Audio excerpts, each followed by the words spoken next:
what would you like to say about those of us who come into contact with these alien species or shapeshifters on Earth? I am coming on live and I am channeling Erik, and we're going to talk with him in regards to, are aliens really living amongst us here on Earth? I think it was about, a year and a half ago? They started dropping truth bombs, the government and officials, in regards to aliens being real. And the public didn't even bat an eye.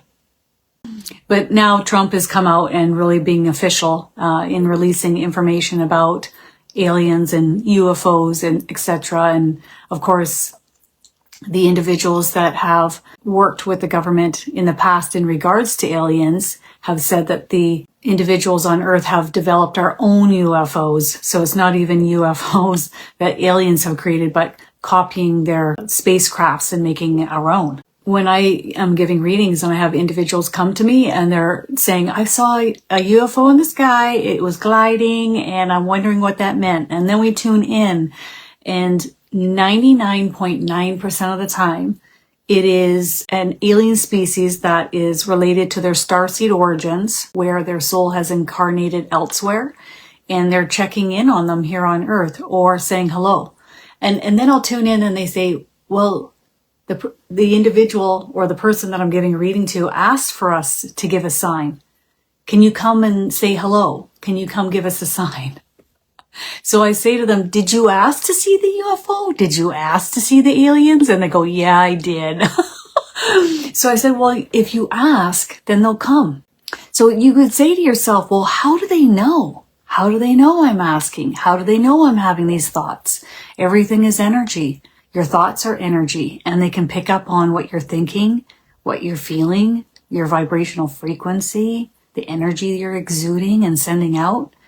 And it's very easy for them. There's one thing I wanted to ask Erik too, before we move to, are aliens really walking among us? And one of the things that I wanted to ask Erik was, I had seen him comment once saying that all of the souls in the spirit world will know exactly where you've incarnated, where you've come from, where you've spent your lifetimes in a vessel. And I remember him saying once that when you go home to heaven after incarnating on Earth, they look at you like you're the wild one. Oh, here she comes. She's done another round on Earth. And I'm just wondering if he could elaborate on that. And how do they know that? Do they just pick up on your frequency and your thoughts? Or they just know everything and there's nothing hidden in the spirit world? He's acting as if he's flying in on a saucer, like a UFO, and he's in the front seat and he's driving it, and I can see him through the glass window and he's waving with a big grin on his face. He loves this topic because it helps to, he goes, broaden our horizons, at least with the older generation. The younger generation is much more accustomed to this being real and factual. There's two different ways that there are aliens here on Earth, and he's going to talk about each of them as we move forward in this conversation. Now he's going to answer, what do other souls in the spirit world think of us when we cross over? Because I remember seeing him talk about other souls being like, when he went home, that one went to Earth. Oh my God, he's a wild, crazy one. He says it's true. They know everything. There's nothing hidden. He says if you think about it, we're all of the same or one energy source. Thoughts, information travel rapidly. He's even saying faster than the speed of light.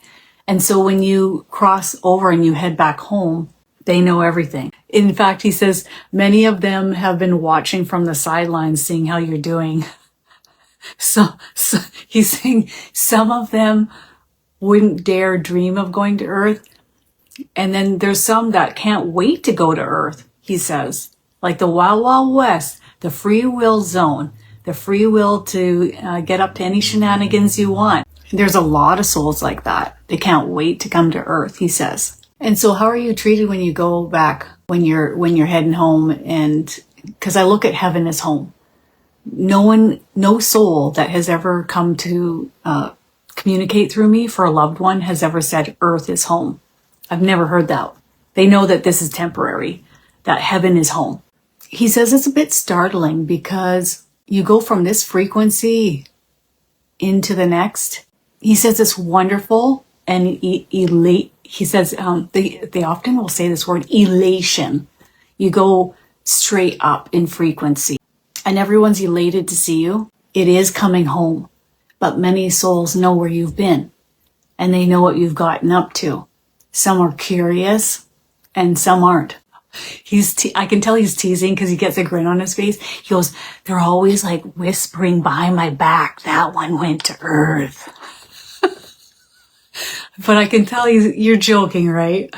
He says he's mostly joking, but there are some that cannot comprehend coming to Earth on a regular basis. They can't comprehend it, he says, because they haven't had any experience outside of heaven. They don't know what it's like out there. Coming outside of heaven to incarnate into a physical form on a planet is adventurous. Coming and incarnating in a physical form on Earth is considered more than adventurous, almost detrimental to one's soul at times. But he says he doesn't want us to worry because God is able to repair and fix all. So even when you've been pushed to the limits past what your soul is capable of, God will heal, repair, and fix it all. So you can't go wrong by incarnating here. It's just that it's very testing and it's just very difficult at times. But there's much work to be done here on Earth to make it a much more enjoyable place for souls to come and venture. So, in the future, they want planet Earth to be a place that souls are like, oh, how wonderful, let's go. Not, oh God, Earth is... And I remember doing a QHHT session and I was in a spacecraft and the professional was guiding me through space and then we coming up to Earth and then now we see Earth out the window and my entire being dropped to the floor. Like every square inch of me did not want to go to Earth.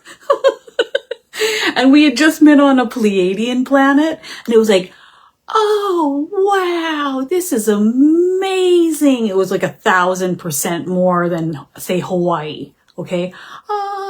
And then now we're going to go to Earth. So I didn't even want to get off the spaceship once we landed. And you could tell the frequency was much heavier once we had landed.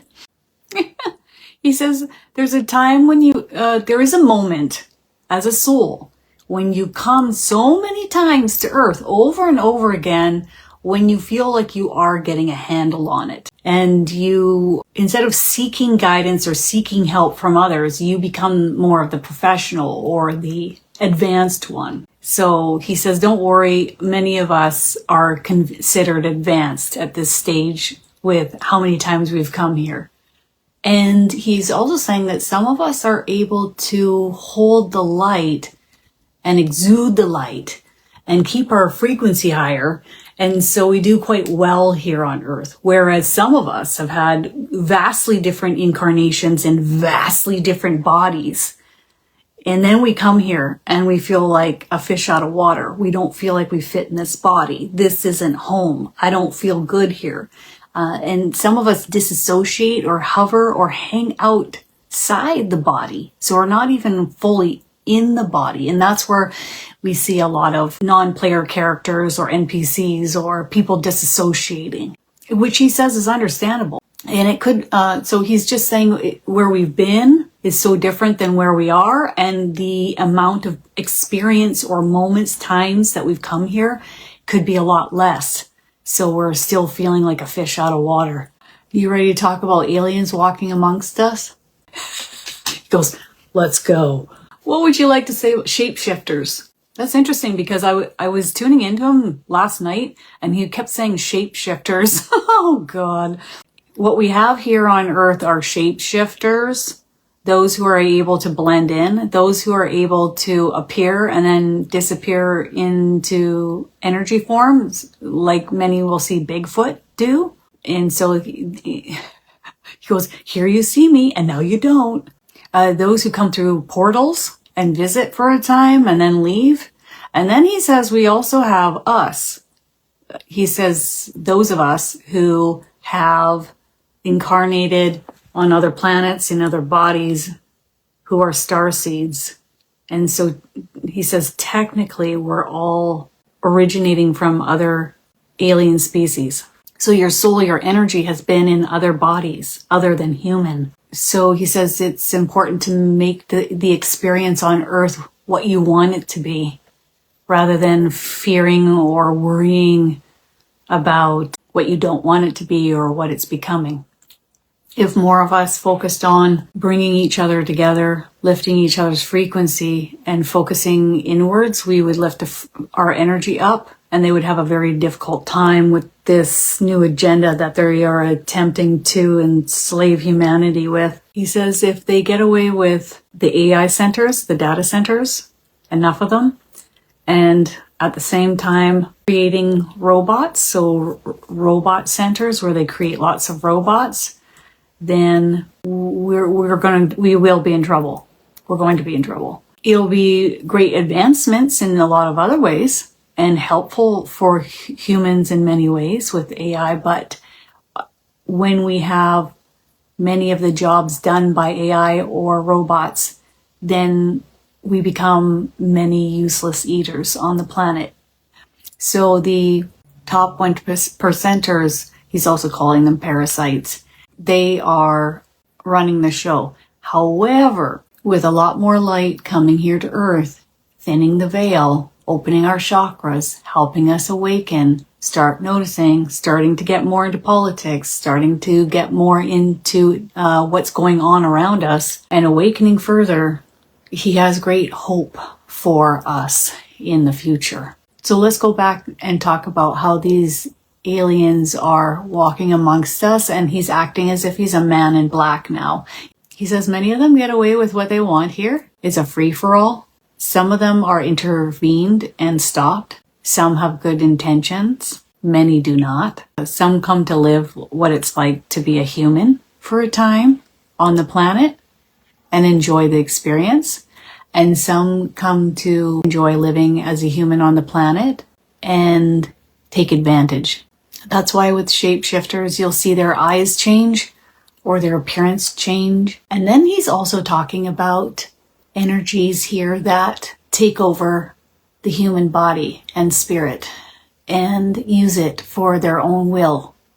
So someone that might have some influence. And if they can't do that, then they will find other ways of getting rid of said individual with influence that is actually serving the good of the people. But they can't stop us from awakening. They're trying with the chemtrails, blocking out the sun, blocking out these light codes coming in, but they can't. Erik is sitting and watching and waiting to see how the people respond to this. And he's sitting as if he's watching a movie, eating popcorn. So he's waiting to see how this plays out on Earth. So remember this, it's not the aliens out there or the aliens here on Earth. He says many of us, if not all of us, are aliens if you want to look at it energetically or vibrationally, with our souls being in other vessels on other planets, having other experiences. And if you want to see it from a vantage point of no time in the spirit world, your soul is having these experiences all at the same time. Well, Shelley, if you ask and you want that and they think you're ready for it, like I remember when I first started channeling, I said, I'm not ready to see a whole lot of, I'm just not ready for that. So it was 3 years of channeling every day, like pretty much 5 days a week. And then after 3 years, they slowly started to politely and kindly come into the readings. And there'd be people, starseed family members, or energies that were hanging out around them that want to talk to them. So it's one thing to say, I'm ready, let's go. But if they think, oh, is she really ready? Or is she a little bit scared? I wasn't ready. So they took it easy on me. So the key is nobody wants to scare us. The key is to just say, make sure you do it in a way where you don't freak me out. That's what I said to them. I remember this now. Just don't freak me out, okay? and they listened to me. It was perfectly fine. Yeah. Aloha. I love it. So many people from the Hawaiian Islands that I've met over the past 5 years. It's unbelievable.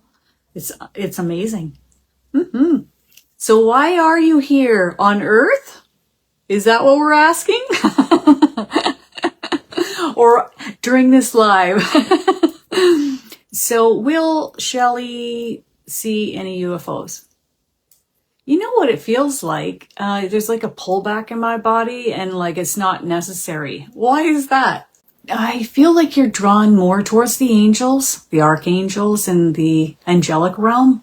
And that's where they prefer that you start. And then once you get that under your belt, we'll see about introducing you into alien beings that would like to come and visit. That's what I'm hearing from your female guardian angel. Okay, good. Because you did add that, Shelley? Like, don't freak me out. So it's interesting. I just read that, and yet I just channeled that. You're not ready quite yet. So we'll just focus on, okay.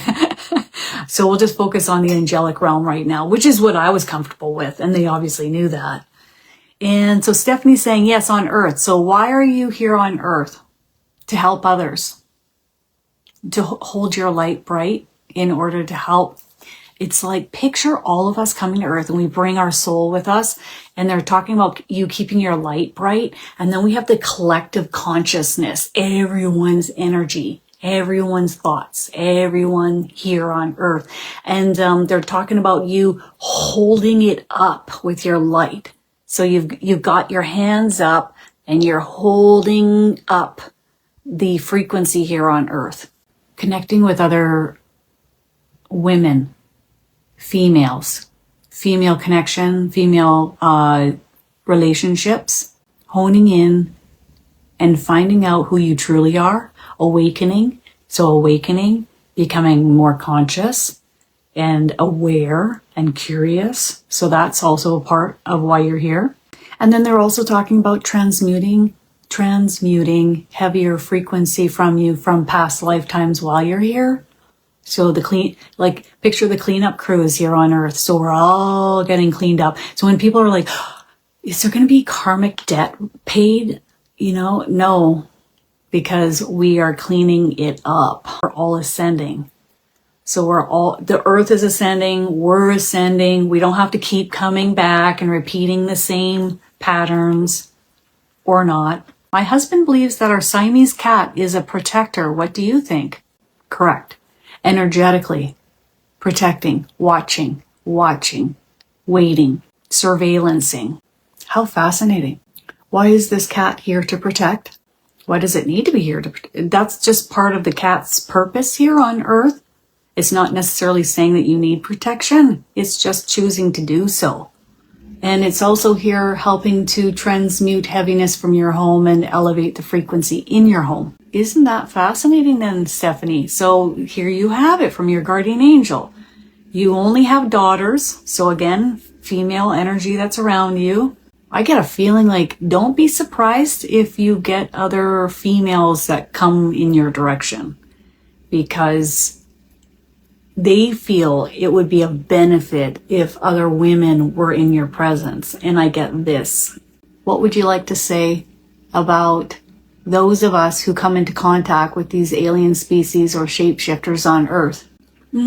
He's saying, first, follow your intuition, your gut feeling, if this person has good intentions or otherwise. Second, if they want something from you, or they're trying to use you or abuse you in some way. So that's a second. And then third, if all that is good, so a good gut feeling, they're not trying to use or take or get you to do naughty things, okay, or be their little puppet, then ask them how they're doing and get to know them and help them fit in here. And in moments, they might show you bits and pieces of who they really are, who they truly are, and relax and get to know them. In truth, much of the alien species that visit here or live here have common ground as us, or similarities to us. It's not them or us, or them and us. But always pay attention to the first two that he said. Follow your intuition. If they're trying to take, use, or ask you to do things that make you feel uncomfortable, like use you as like a puppet, then that's a no-go. He says that's a no-go. But the more we awaken on Earth, he's saying, the more the collective rises in frequency, the less grip and control these lower vibrational ones or energies here on Earth have on all of us. So hold steady, hold tight. And he's eating popcorn, watching us to see what's going to happen next here on Earth. And then he's just thanking me by tipping the hat. That's a quick way of him saying thank you. All right, Erik. If anybody wants to ask Erik for any help at any time, they can. Also, if anyone wants to join us this Sunday on how to read auras the way the angels will teach it through me, and also reading your own aura and your life color, which is tied in with your life's purpose here on Earth, that starts at 9 a.m. Sunday. You can go to KristinDaviesMedium.com to sign up. All right, everyone. Have an awesome weekend. Mwah. Love you.